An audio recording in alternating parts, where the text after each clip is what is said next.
Commander Tessa Morgan leaned against the observation deck railing of the Earth vessel Defiance, her gaze fixed on the distant stars.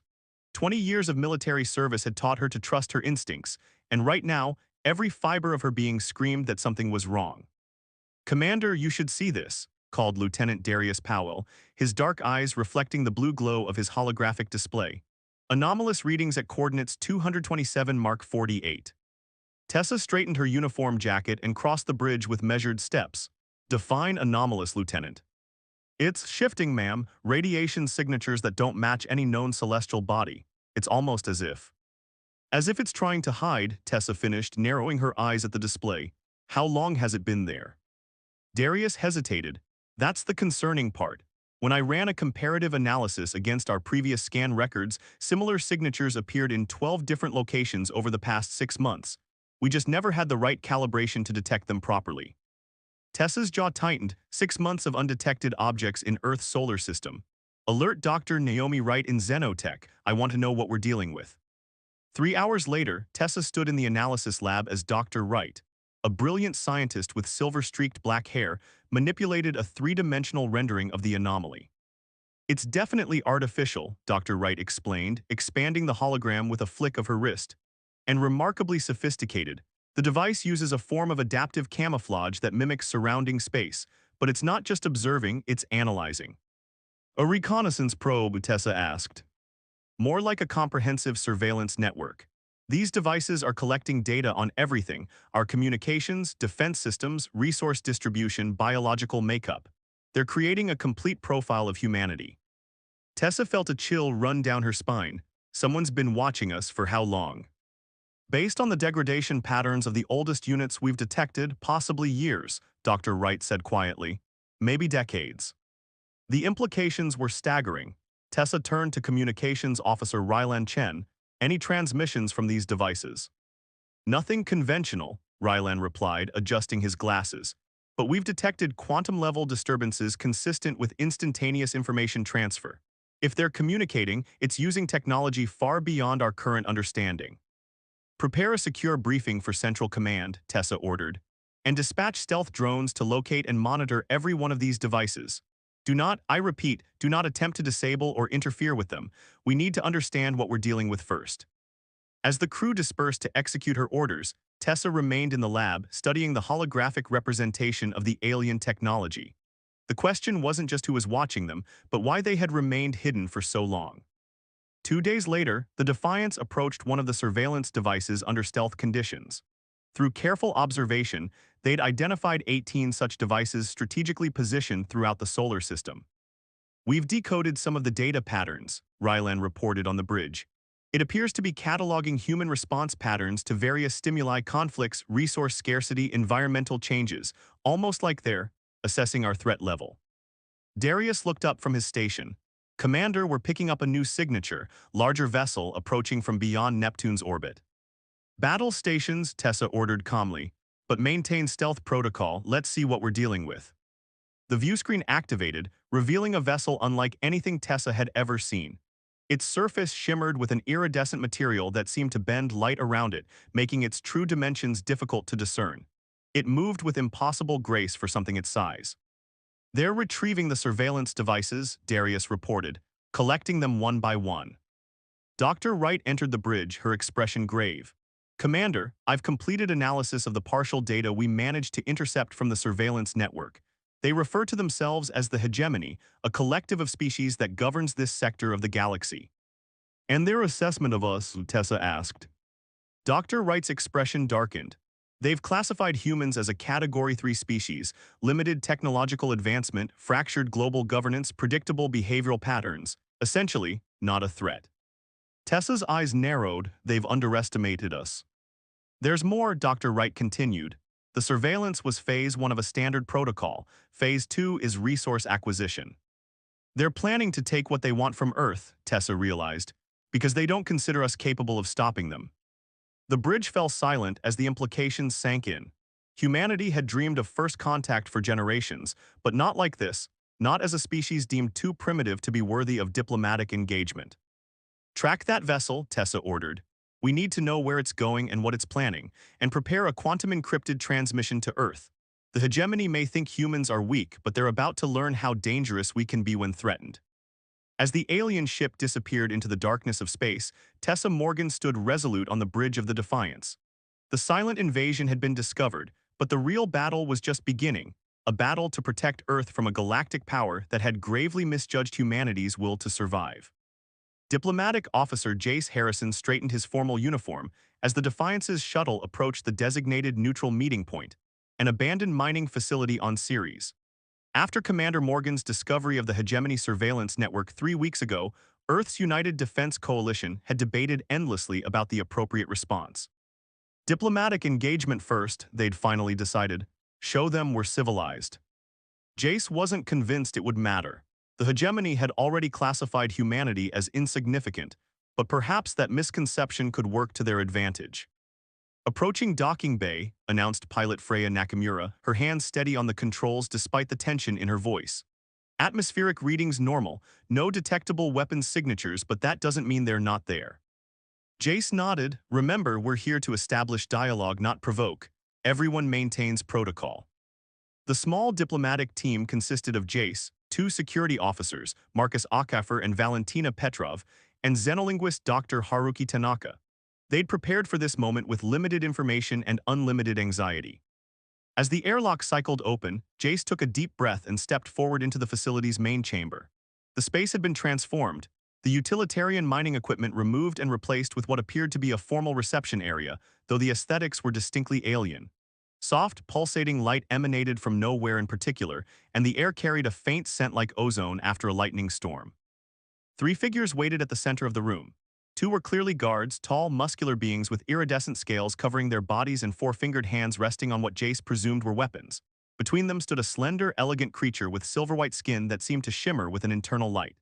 Its 6 eyes, arranged in a symmetrical pattern across an elongated face, regarded the humans with what Jace could only interpret as mild curiosity. "I am Nyxlir," the central figure announced in perfect English, its voice melodious but with an unsettling harmonic undertone. "Diplomatic assessor for the Hegemony's expansion division. You have noticed our observation network earlier than anticipated." No greeting, no pleasantries, just confirmation of their surveillance. Jace maintained his diplomatic composure. "On behalf of Earth and humanity, I am Diplomatic Officer Jace Harrison," he replied with a formal bow. "We wish to establish peaceful relations with the hegemony and understand your intentions within our solar system." Nyxlir tilted its head slightly. "Intentions, merely standard protocol for Category 3 civilizations. We monitor, we assess, we allocate resources accordingly. The Earth contains several mineral compounds valuable to the hegemony. We will extract them with minimal disruption to your dominant population centers." Jace felt his diplomatic training being tested to its limits. Perhaps there's been a misunderstanding. Earth's resources are not available for extraction without negotiated agreements. We propose establishing formal diplomatic relations and discussing mutually beneficial arrangements. All 6 of Nyxlir's eyes blinked in sequential patterns. "Fascinating. Your species exhibits persistence pattern alpha, continued negotiation attempts despite clear power imbalance." Its voice carried no malice, only scientific observation. "This is consistent with our behavioral models." Dr. Tanaka stepped forward slightly. "We've studied your language patterns from the intercepted communications. You value efficiency and clarity, so let me be clear, humanity will defend its home." "Defense implies capability," Nyxlir responded, almost gently. "The hegemony has catalogued 7,438 species across this galactic quadrant. We have established benchmarks for technological advancement timelines. Your species' development is unremarkable. Your most advanced weapons would barely register against our standard shielding systems." "Then why this meeting?" Jace challenged. "If we're so inconsequential, why not simply take what you want?" For the first time, Nyxlir's expression shifted into something resembling amusement. "Protocol, the hegemony is not barbaric. Category 3 species are entitled to formal notification before resource extraction begins. This meeting fulfills that requirement." Security Officer Akafer tensed beside Jace, but a warning glance kept him in check. "When does this extraction begin?" Jace asked carefully. "It already has," Nyxlir replied. "Preliminary facilities have been established on your moon's dark side. Full operations commence in 14 of your days." The revelation struck like a physical blow. They weren't here to negotiate, they were here to be informed of a decision already made. "We cannot accept this," Jace stated firmly. We request immediate cessation of all activities on lunar soil and withdrawal of your forces from our system until proper diplomatic channels can be established. Nyxler made a gesture that might have been dismissive. Your acceptance is not required, only your acknowledgement, which has now been recorded. It turned as if to leave. The extraction will proceed with minimal impact. Most humans will never know it occurred. And if we resist? Dr. Tanaka asked. Nyxler paused. Resistance would be catalogued as anomalous behavior pattern delta. It would necessitate reclassification and proportional response. All 6 eyes fixed on the humans. For your species' well-being, I recommend compliance. As the diplomatic team returned to their shuttle, a tense silence filled the cabin. Only when they were safely away from the facility did Jace activate the secure communication channel to the Defiance. Commander Morgan, first contact protocol has failed, he reported grimly. The hegemony has already established mining operations on the moon and plans full-scale extraction within 2 weeks. They've dismissed any notion of negotiation. Commander Morgan's voice came through clearly, determination evident in every word. Then we move to Plan B, return immediately. Earth needs to know what we're facing. 3 days later, as the Defiance approached Earth orbit, emergency alerts blared through the ship. Commander, Lieutenant Powell's voice was tense. Hegemony vessels have attacked the Jupiter outpost. 37 casualties reported, critical systems destroyed. They're sending a message, Commander Morgan realized, her expression hardening, showing us the consequences of defiance. Jace stood on the bridge, watching the grim faces of the crew as footage from the devastated outpost played on the main screen. The hegemony had calculated that humanity would bow to superior force, that self-preservation would overcome pride. They've misunderstood us completely, Jace said quietly. Throughout human history, nothing has united us faster than a common enemy. Commander Morgan nodded, her eyes reflecting the determination that would soon spread across all of humanity. Prepare for emergency briefing with UDC High Command. The hegemony thinks we're weak because we lack their technology. A cold smile crossed her face. Let's show them what humans can do with the technology we do have. As Earth prepared for the coming conflict, Jace realized that the hegemony's greatest mistake wasn't underestimating human weapons.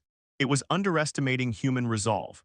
They had classified humanity as a Category 3 civilization based on technology alone, never considering that the true measure of a species wasn't the weapons they wielded, but the will behind them. And humanity's will was about to be tested as never before. Fleet Admiral Victor Reyes stood before the holographic display in the United Defense Coalition's subterranean command center beneath Geneva. 3 weeks had passed since the Jupiter outpost attack, and humanity's situation had grown increasingly dire. The hegemony had expanded their operations beyond the moon, establishing extraction facilities on Mars and deploying automated harvesters to the asteroid belt. Their technological advantage is substantial, Victor acknowledged to the assembled military leaders, his weathered face illuminated by the blue glow of tactical displays. But they've made a critical error in their assessment of humanity. He gestured to Chief Science Officer Leona Winters, who stepped forward. With her sharp features and penetrating gaze, Leona commanded attention even among the highest-ranking military personnel. The hegemony classifies civilizations based on technological benchmarks, she explained. They expect linear progression along predetermined paths, but human innovation has never been linear. We leap forward in unexpected ways, especially when threatened. Victor nodded, and that's precisely what we're going to do. Operation Trojan Horse begins in 12 hours. The plan was audacious, perhaps even desperate, but conventional warfare against the hegemony would be suicide. Instead, they would use the enemy's dismissive attitude against them. The hegemony doesn't consider our technology advanced enough to pose a threat, Victor continued. They've left significant vulnerabilities in their systems because they don't believe we can exploit them. Commander Tessa Morgan, recently promoted after her discovery of the surveillance network, studied the operational details with intense focus. The mining platforms on Luna will be our primary targets. Their defenses are minimal, they never expected us to strike there. Not with conventional weapons, at least, Victor agreed. Dr. Winters, please explain the delivery system.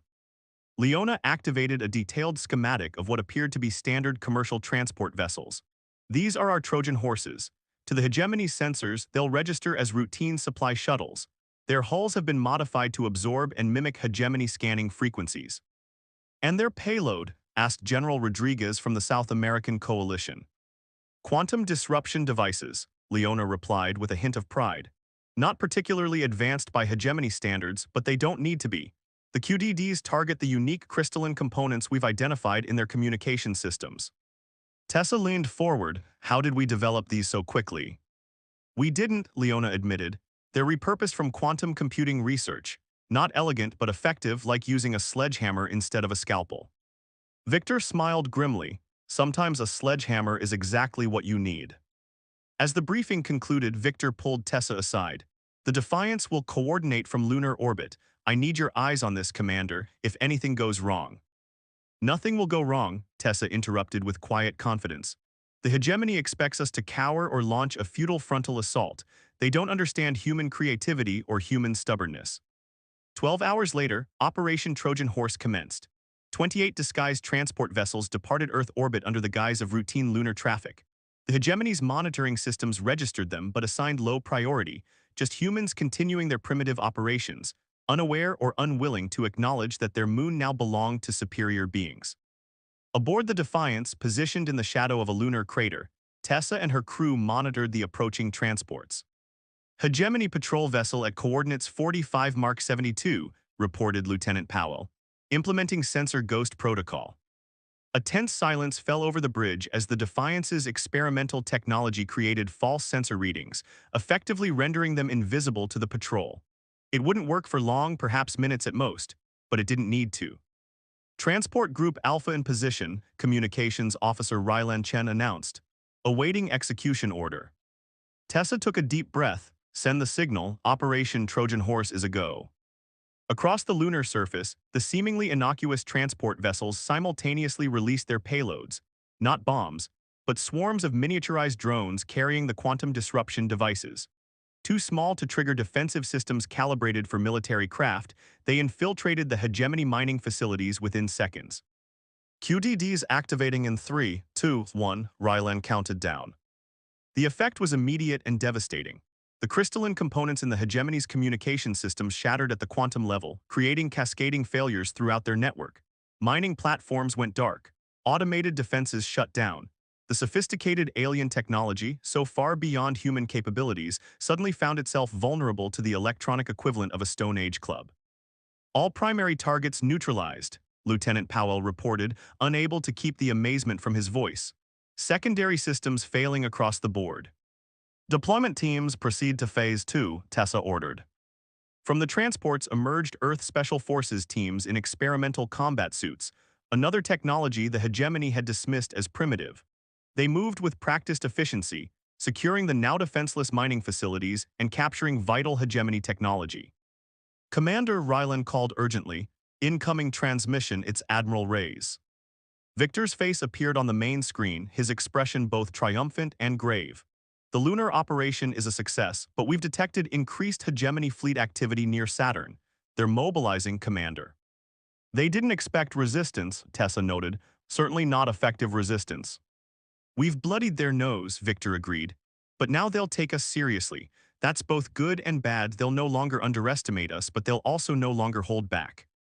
On the bridge of the Defiance, Tessa watched as Earth forces secured their first victory against an overwhelmingly superior enemy. It was just the beginning, a single battle in what promised to be a grueling war. But they had proven something crucial. Humanity would not be quietly harvested for resources. They would fight with whatever tools they had, adapting and improvising in ways the rigidly hierarchical hegemony couldn't predict. 3 days later, the hegemony's response came in the form of a massive battlecruiser entering Earth orbit. Its size dwarfed anything in humanity's fleet, a deliberate show of force designed to intimidate. Transmitting on all frequencies, Rylan reported. The viewscreen activated to reveal Nixler, the diplomatic assessor, though its serene demeanor had hardened into something colder. Your resistance has been noted and classified as anomalous behavior pattern Delta. Humanity is hereby reclassified as Category 2 variant, primitive but unpredictably aggressive. Standard protocols have been adjusted accordingly. What does that mean? Dr. Wright asked quietly. It means they're no longer underestimating us, Tessa replied, and they're about to show us exactly what they're capable of. As if to illustrate her point, the battlecruiser released dozens of smaller vessels that began systematic attacks on Earth's orbital infrastructure. Satellites exploded. Space stations issued desperate distress calls. This was no longer about resource extraction, it was about subjugation. All vessels, defensive positions, Victor's voice commanded over the emergency channel. This is not a drill, Earth is under attack. As the Defiance moved to intercept enemy fighters, Tessa knew their earlier victory had awakened a sleeping giant. The hegemony had finally recognized humans as worthy opponents, but that recognition came with a terrible price. They thought we were weak, Lieutenant Powell murmured, watching the unfolding battle. Now they'll see our wrath. Tessa's expression was resolute, and they'll learn that humans are never more dangerous than when fighting for their home. The battle for Earth had truly begun. Humanity's ingenuity had won them the first round, but the hegemony's full might was now bearing down upon them. Their only hope lay in continuing to do what humans had always done best, adapting, improvising, and refusing to submit even when the odds seemed impossible. Science officer Leona Winters had never considered herself a diplomat. As the Defiance's stealth shuttle navigated the treacherous rings of Saturn, her mind remained fixed on the data patterns she'd discovered, patterns that had sent her on this potentially suicidal mission. Proximity alert, whispered pilot Nakamura, her hands dancing across the controls. Hegemony patrol at 20,000 kilometers and closing. Beside Leona, Security Chief Perseus Jackson tightened his grip on his weapon. The massive man had insisted on accompanying her despite her protests that this was a scientific expedition. Remember, Perseus rumbled, we're here to gather intelligence, not engage. The Earth fleet can only hold out against the hegemony blockade for another few weeks at most. Leona nodded grimly. 2 months had passed since the hegemony's retaliatory strike on Earth. While Operation Trojan Horse had successfully disrupted their lunar operations, the aliens had responded with overwhelming force. Now Earth's remaining military vessels fought a desperate guerrilla campaign while civilians huddled in underground shelters as hegemony ships controlled orbital space. Yet amid the desperate transmissions and data feeds she'd been analyzing, Leona had discovered something unexpected, a pattern of communications that didn't match hegemony protocols. There, she pointed as they emerged from Saturn's shadow. That structure on Enceladus wasn't in any of our previous scans. The facility blended almost seamlessly with the icy moon's surface, visible only because Leona had calibrated their sensors to detect the specific energy signature she'd isolated. It's not hegemony architecture, Perseus observed, too organic in design. Exactly, Leona agreed. And the communications emanating from it contain embedded patterns that appear deliberately designed to avoid hegemony detection protocols. As they approached cautiously, a narrow landing bay unexpectedly opened in the structure's side. They know we're here, Perseus warned, readying his weapon. Yet they're inviting us in, Leona countered. If they wanted to destroy us, they could have done so already. After a tense moment, Nakamura guided the shuttle into the bay, which sealed behind them with unsettling silence. The air pressure normalized, and internal scans showed a breathable atmosphere. I'm going first, Perseus insisted as the shuttle's hatch opened. Standard security protocol. The interior of the facility defied expectations. Instead of the clinical efficiency of hegemony design, the space featured curved, almost artistic architecture with surfaces that seemed to pulse with subtle bioluminescence. Most surprising of all were the beings waiting for them, 4 distinctly different species standing in a semicircle. The tallest resembled a humanoid mantis with translucent exoskeleton and compound eyes that shimmered with intelligence. Beside it stood a stocky 4-armed being with rust-colored skin covered in geometric patterns. The third creature appeared nearly fluid, its amorphous body contained within what looked like a sophisticated environmental suit. The fourth was almost human in appearance save for its azure skin and the delicate gill structures visible on its neck. We've been waiting for you humans, the mantis-like being spoke, its mandibles clicking softly as translation devices rendered its speech comprehensible. I am Zyxvon of the Oristari. We observed your resistance against the hegemony with great interest. Perseus kept his weapon lowered but ready. How did you know we'd come here? The azure humanoid stepped forward. Because desperation breeds investigation, I am Calum of the Nayati. Like you, our world was classified, assessed, and exploited by the hegemony. You're rebels, Leona realized, the implications sending her mind racing. You've been fighting the hegemony. Surviving them, corrected the 4-armed being. I am Dorntek of the Braxos. For centuries we've hidden in the shadows of the systems they've conquered, gathering intelligence, sabotaging when possible, rescuing those we can. The fluid entity moved forward, its environmental suit emitting a harmonious tone that translated into words. I am Miss Thatcher, members of the Vapore. We were once a Category 4 civilization by hegemony standards before they reduced our homeworld to a mining colony. Now we exist as refugees scattered across the stars. Leona felt hope stirring for the first time since the hegemony attack. You've been monitoring our battle against them. With admiration, Zyxvan confirmed. No Category 3 species has ever inflicted significant damage on hegemony infrastructure before. Your Operation Trojan Horse was unexpected. Unfortunately, it also provoked a disproportionate response, Calum added. The hegemony doesn't tolerate anomalies in their behavioral models. Perseus stepped forward. If you've been fighting them, why haven't you defeated them already? No offense, but you all seem to possess technology far beyond our own. The four aliens exchanged what might have been amused glances. The hegemony's power isn't in their technology alone, Dorntech explained. It's in their numbers, their resources, and their absolute conviction in their own superiority. Each of our species has unique capabilities, but individually we cannot challenge their dominance. But together with humans, perhaps we finally can, Miss Thatcher members suggested, its fluid form rippling with excitement. Leona's scientific mind raced with possibilities. An alliance. A resistance, Zyxvan corrected. We've gathered intelligence on hegemony operations across this sector for decades. We know their patterns, their weaknesses, but we've lacked the audacity to strike effectively. And audacity seems to be a human specialty, Calum added with what appeared to be a smile. For the next several hours, Leona and Perseus learned the history of the hidden resistance.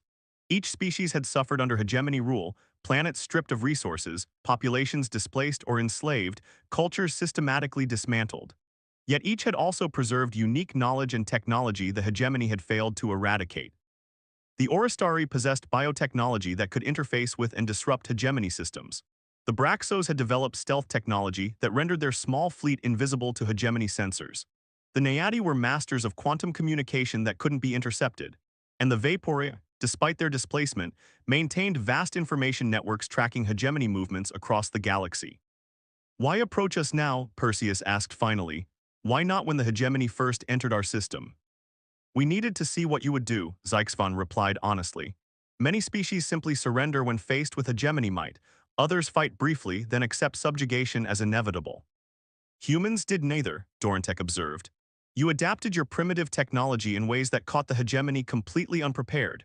That creativity, combined with your remarkable tenacity, makes you valuable allies. Leona leaned forward intently. The hegemony has established a blockade around Earth. Our remaining forces are scattered and outgunned. If we're going to form an alliance, we need immediate action. The four alien leaders activated a holographic display showing the solar system, with hegemony positions marked in red. We've identified their primary supply chain, Calum explained. The hegemony fleet blockading your planet requires constant resupply from this processing facility near Jupiter. Their arrogance makes them vulnerable, Miss Thatcher members added. They believe no force in this system can threaten their supply lines. They haven't encountered the combined might of 5 determined species before, Zyxvan concluded.